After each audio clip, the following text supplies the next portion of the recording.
Oke, akhirnya nih setelah selama 1 bulan kita nungguin rilisnya manga Boruto untuk chapter yang ke-69 ini, kemarin akhirnya dirilis tuh.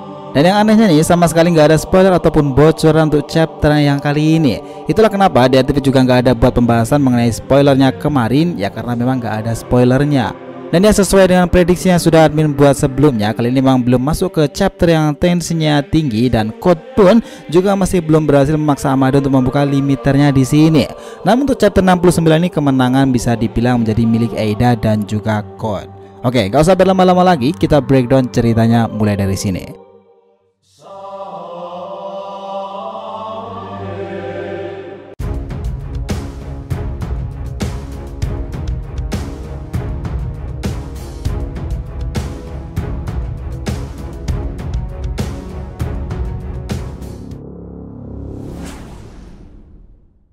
Hai guys, welcome back to the RTV channel. Nah, kali ini kita akan membahas nih mengenai Boruto chapter 69. Fix nih, Eida menjadi sekutu desa Konohagakure. Oke, biar nggak salah persepsi, silahkan simak sampai akhir ya.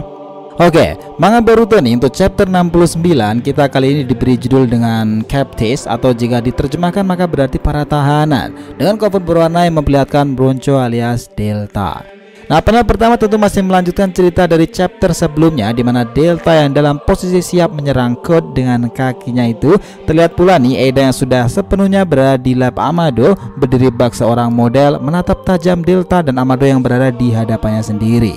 Di sisi lain, Amado sangat terkejut dengan kedatangan Eida nih. Entah ini hanya acting saja atau memang di sini Amado benar-benar terkejut dengan kedatangan Eida itu.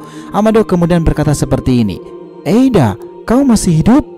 Nah, Eida kemudian berkata, "Bukankah sudah jelas masih saja bereaksi bodoh seperti dulu?" "Amado, baiklah, aku akan merasa tidak bisa menyalahkanmu untuk sekarang." Nah, Amado hanya bisa terdiam nih seperti patung, bahkan dia sangat ketakutan sampai-sampai seluruh badannya itu terlihat gemetaran. Shikamaru yang melihat reaksi Amado terhadap Eida berkata dalam hatinya, "Amado diteror, ini tidak seperti biasanya. Siapa dan apa sebenarnya wanita ini?" Nah, kemudian nih panel itu berpindah kepada Delta dan dia berkata seperti ini, "Eida, aku tidak tahu siapa kau ini, tapi jika kau berada di pihak Code, kukira kau adalah musuhku juga. Mungkin begitu? Menyingkirlah kalian," teriak Delta sembari melancarkan tendangan ke arah Eida. Namun kaki Delta terhenti sebelum benar-benar mengenai Eida nih. Shikamaru yang melihat itu hanya bisa terdiam dan semakin bingung dengan keadaan saat ini. Delta terkejut nih karena dia tidak bisa mengendalikan kakinya seperti biasanya, dan di sisi lain Eida nampak dengan santai menatap Delta dan berkata, "Kau membuatku tidak bisa berkedip, Delta sayang." Nah, mendengar ucapan Eida nih, itu membuat Delta semakin terkejut dan perlahan mulai menurunkan kakinya dari posisi sebelumnya ke posisi yang sudah sejajar dengan kepala Eida sendiri. Dengan memegang kaki Delta yang marah kepada Code itu, Eida kemudian berkata seperti ini, "Sekarang turunkan kaki ini juga." Tanpa perlawanan, Delta melakukan apa yang diperintahkan oleh Eida itu. Nah, Shikamaru yang melihat itu langsung berkata nih dengan wajah yang kesal, "Hei Delta, apa yang kau lakukan?" "Aku sendiri juga ingin tahu ada apa dengan wanita ini," jawab Delta seperti itu. Nah, setelah itu panel itu kemudian berpindah ke Boruto dan Sasuke sendiri nih. Di sini Boruto mendapatkan wejangan yang cukup banyak dari gurunya itu, dan Sasuke juga sudah mengetahui tentang Boruto yang sebelumnya dibunuh oleh Kawaki. Kemudian Boruto menceritakan kejadian yang sebenarnya kepada Sasuke di sini, termasuk pula mengenai kejadian Kawaki yang membunuhnya itu. Dan kemudian nih Boruto berkata seperti ini, "Aku yang menyuruhnya membunuhku, seharusnya dia tidak disalahkan." Nah, Sasuke lalu menjawab seperti ini, "Seseorang akan dibenci karena sudah membunuh anak Hokage, apalagi itu adalah kenyataannya. Itu tidak akan bisa ditolong dengan alasan apapun." Nah, percakapan guru dan murid ini diakhiri dengan Sasuke yang membiarkan Boruto untuk tetap menyimpan ikat kepala ninja yang sebelumnya diberikan kepada Boruto itu sendiri. Dan kita tahu dari kejauhan Sarada dan Mitsuki nampaknya mengawasi perbincangan Sasuke dan Boruto itu. Lagi-lagi keduanya itu memang saling mengawasi nih. Sama halnya dengan Sasuke sebelumnya yang merasa bersalah karena dia tidak bisa melakukan apapun saat sebelumnya Boruto dirasuki oleh Momoshiki, bahkan sampai harus memilih untuk mengakhiri hidupnya. Sarada dan Mitsuki pun juga demikian merasa bersalahnya dengan diri mereka sendiri yang tidak bisa melakukan apapun saat temannya itu kembali dirasuki oleh si Momo. Nah, Mitsuki kemudian berkata seperti ini, "Kita harus menjadi lebih kuat untuk menghadapi para Otsutsuki. Kita membutuhkan lebih banyak kekuatan dan tekad." Nah, Sarada lalu menjawabnya, "Baiklah, itu masuk akal, karena aku tidak akan cocok menjadi Hokage jika itu tidak melakukan hal seperti itu." Nah, dengan kembali beralih nih ke Kawaki yang sudah mulai sadar.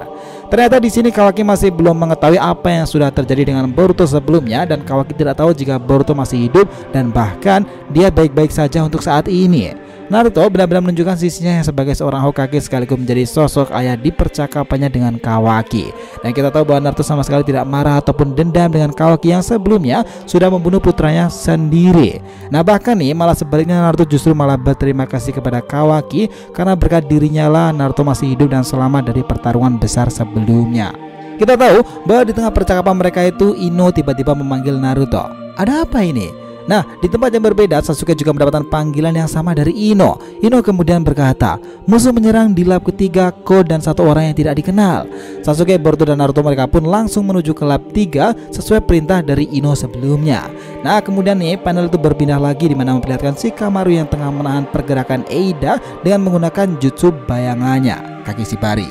Kemudian Eida berkata dengan santainya, "Oh, tidak mungkin, kau benar-benar bisa menyerangku. Aku tahu itu adalah jutsu, itu tidak secara langsung membahayakan diriku." Mengagumkan.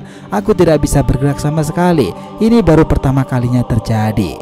Nah dalam hatinya nih Shikamaru itu kemudian berkata seperti ini, siapa sebenarnya wanita ini? Aku merasa tidak waras. Dan apakah ini hanya imajinasiku saja ataukah aku memang mulai demam? Sesaat nih setelah itu Shikamaru minta Ino dan memintanya untuk menghubungkannya dengan Amado, dan tanpa diketahui oleh Eida dan Code menggunakan transmisi pikiran pula.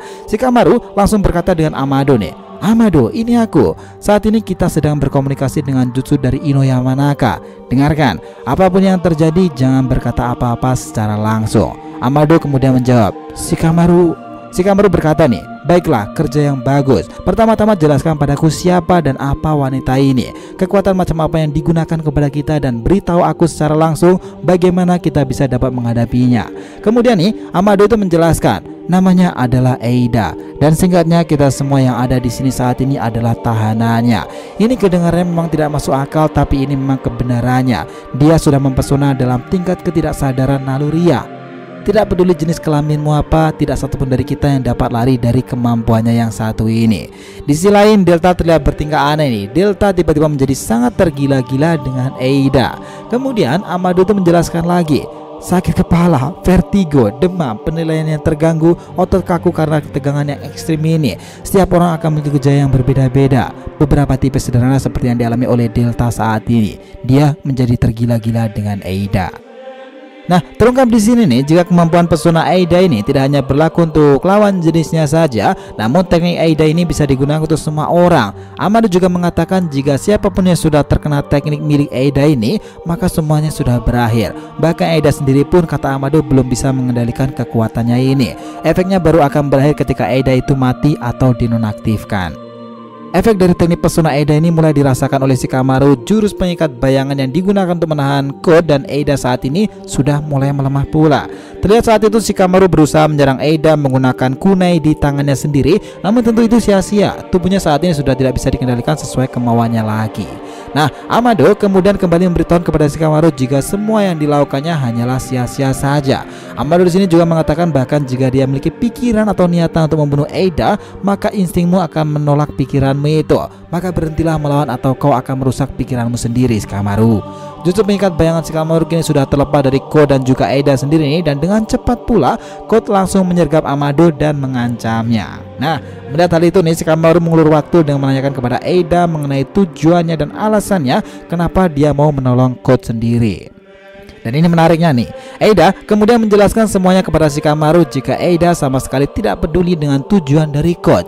Eida hanya menginginkan Kawaki dan itu tidak lebih. Eida membantu Code saat ini hanya karena Code juga membantu Eida untuk membawa Kawaki kepadanya, dan sebagai imbalannya Eida membantu Code untuk mendapatkan kembali kekuatan alias membuka limiternya.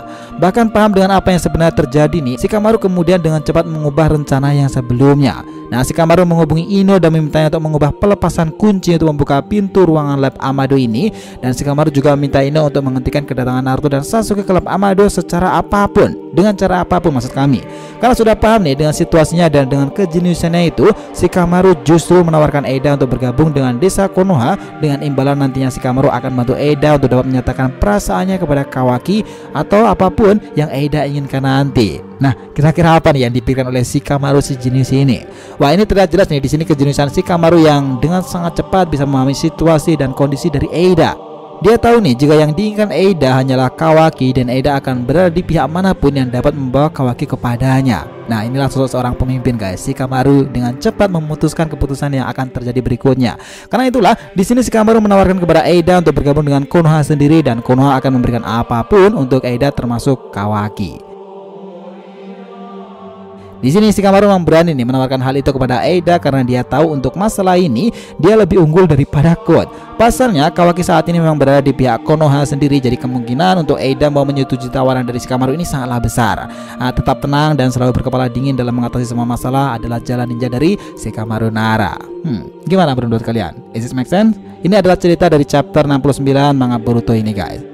Oh ya guys, by the way nih, untuk kalian yang lagi nyari kaos bertemakan anime tapi nggak mau dikatain oleh seorang wibu nih, kalian bisa cek brand Asian Pop Culture di TV Industry. Di sini kalian akan tetap bisa tampil kece dengan kaos bertemakan anime dan dengan desain yang kekinian. Di chapter pertama ini sudah ada 2 desain bertemakan Boruto yang kece abis nih dari TV Industry. Yang pertama adalah Kawaki Oni Dragon dengan Kawaki sebagai tokoh utamanya, dan yang kedua adalah Mitsuki Hebi dengan Mitsuki sebagai tokoh utamanya pula. Nah, di next chapter nih, di kedua itu TV sudah menyiapkan beberapa desain bertemakan One Piece ataupun anime lainnya dengan perpaduan culture Jepang tentunya. Nah, buat kalian yang penasaran nih, langsung aja klik link di deskripsi video ini, mumpung masih banyak diskon untuk pembelian lewat Shopee maupun Tokopedia-nya. Oke? So guys, setelah tadi breakdown kita mengenai Boruto chapter 69, fix nih, Eida itu menjadi sekutu desa Konoha pada nantinya. Nah, jangan lupa kasih saran di kolom komentar dan subscribe channel ini. Semoga ceritanya itu memberikan informasi dalam tiap pembahasan animenya. Thank you telah menonton TNDR TV and we'll be come back.